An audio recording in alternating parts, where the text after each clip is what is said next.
The Fall of Spider-Man, Canadian Native North American Fairy Tales. In olden times, the Spider-Man lived in the Sky Country. He dwelled in a bright little house, all by himself, where he weaved webs and long, flimsy ladders, by which people went back and forth from the sky to the earth. The Sky People often went at night to the earth, where they could roam about as fairies of light, doing good deeds for women and children, and they always went back and forth on the ladder of the Spider-Man. The Spider-Man had to work very hard, weaving webs and spinning yarn, which his ladders were made of. One day, when he had a short breathing time from his toil, he looked down at the earth country, and there he saw many of the earth people playing games or taking sweet sap from the maples or gathering berries on rolling hills. But most of the men were lazy, idling and doing nothing. The women were working. The men were working too, but little. And Spider-Man said to himself, I should like to go to the earth country, where men idled their time away. I would marry 4 wives who would work for me, while I would take life easy, for I need a rest. He was very tired of his work, for he was kept at it night and day, always spinning and weaving his webs. But when asked for a rest, he was not allowed to stop. He was only kicked for his pains, and called Sleepyhead and Lazy Bones and other harsh names, and told to work harder. He grew angry and resolved to punish the Star People, because they kept him so hard at work. He thought that if he punished them and made himself a nuisance, they would be glad to be rid of him. So he hit upon a crafty plan. Each night, when a Star Fairy was climbing back to the Sky Country, just as a Star Fairy came to the top of the ladder, the Spider-Man would cut the strands, and the fairy would fall to the earth with a great crash. Night after night he did this, and he chuckled to himself as he saw the Sky Fairies sprawling through the air, kicking their heels. And the Earth People looked up wonderingly at them and called them shooting stars. Many Star People fell to the earth in this way because of Spider-Man's tricks, and they could never get back to the Sky Country because of their broken limbs or their disfigured faces. For in the Sky Country, the people must all have beautiful faces and forms. But Spider-Man's tricks brought him no good. The Star People would not drive him away because they needed his webs, and he was always kept working at his tasks. At last he decided to run away on his own accord, and one night when the moon and the stars had gone to work and the sun was asleep, he said farewell to the Sky Country and let himself down to the earth by one of his own strands of yarn, spinning as he dropped down.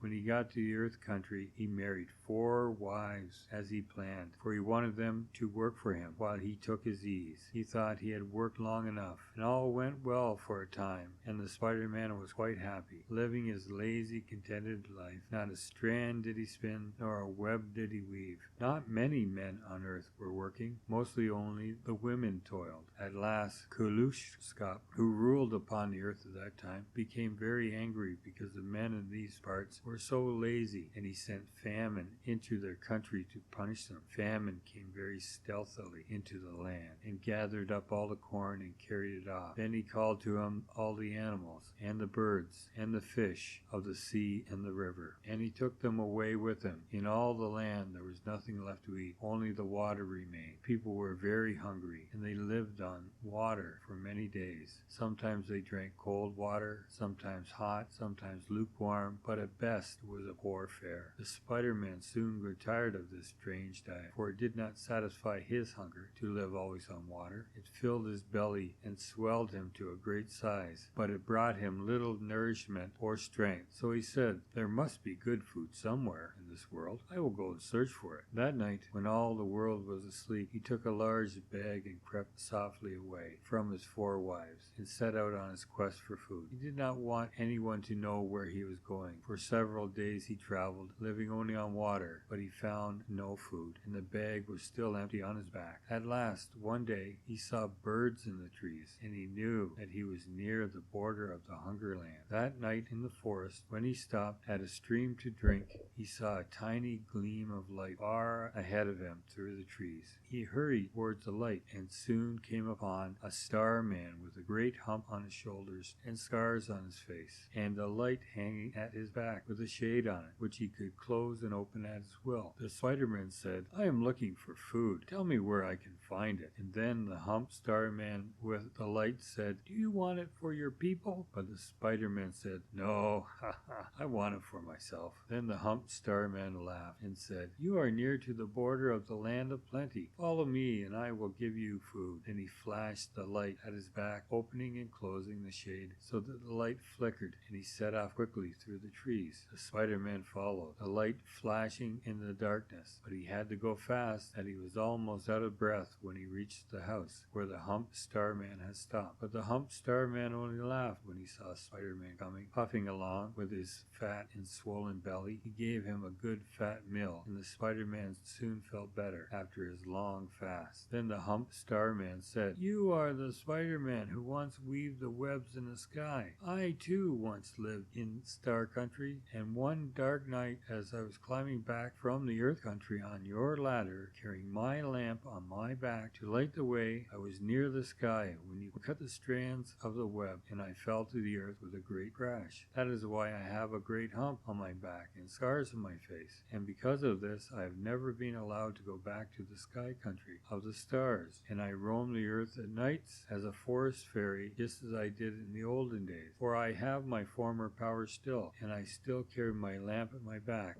It is starlight from the Sky Country. I shall never get back to the Star Country while I have life, but someday, when my work on earth is done, I shall go back. But although you were cruel to me, I will give you food." The Spider-Man remembered the nights he had cut the ladder strands, and he laughed to himself at the memory of the star fairies falling to the earth with great crashes. But the Starman with the light knew that now he had his chance to take vengeance on the Spider-Man. The Spider-Man did not suspect evil. He was glad to get the food, and the humped Starman said, "I will give you 4 pots. You must not open them until you get home. They will be filled with food, and thereafter, always when you open them, they will be packed with good food, and the food will never grow less." The Spider-Man put the 4 pots in his bag, and slinging it over his shoulder, he set out for home. Well pleased with his success, after he had gone away, the humped Starman used his power to make the Spider-Man hungry. Yet for several days the Spider-Man traveled without opening the pots, for although he was almost starving, he wished to do as the humped Starman had told him. At last he could wait no longer. He stopped near his home, took the pots out of the bag, and opened them. They were filled with good food, as he had been promised. In one was fine meat stew, in another were many cooked vegetables, in another was bread made from Indian corn, and in another was luscious ripe fruit. He ate until he was full. He recovered the pots and put them back in the bag, and hid the bag among the trees. Then he went home. He had in the meanwhile taken pity on his people, and decided to invite the chief and all the tribe to the feast next evening, for the pots would be full and the food would never decrease, and there would be enough for all. He thought of the people would regard him as a wonderful man if he could supply them all with good food in their hunger. When he reached his home,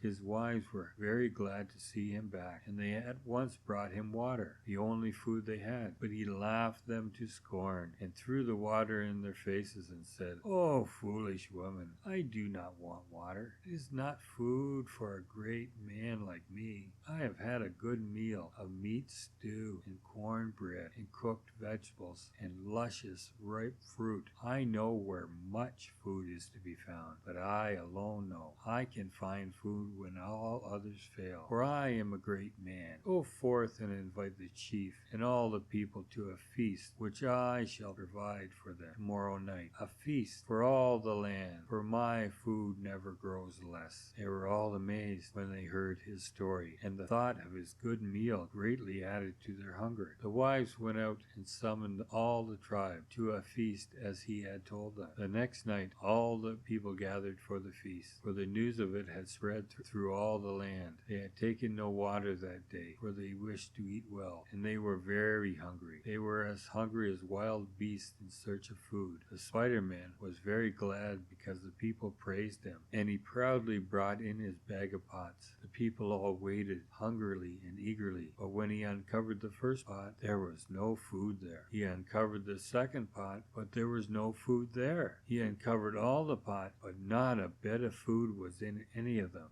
and at the bottom of each was a great gaping hole. Now, it had happened in this way. When the Humped Starman, a star fairy, had given the pots to the Spider-Man, he knew the Spider-Man would disobey his orders, and that he would open the pots before he reached his home. He chuckled to himself, for he knew that now he could take his vengeance on the web weaver who had injured him. So when the Spider-Man had left the pots among the trees, the Humped Starman used his magic power and made holes in the pots, and the charm of the food was broken, and all the food disappeared. When the people saw the empty pots, they had thought they had been purposely deceived. The remains of the food and the smell of the stew and of the fruit still clung to the pots. They thought the Spider-Man had eaten all the food for himself. So in their great hunger and rage and their disappointment, they fell upon him and beat him and bore him to the ground, while the Humped Starman, with a lamp at his back, hiding behind the trees, looked on and laughed in his glee. Then the people split the Spider-Man's arms to the shoulders and his legs to the thighs, so that he had 8 limbs instead of 4. The Starman, who was a star fairy named Firefly, came forth from behind the trees, and standing over the fallen Spider-Man, he said,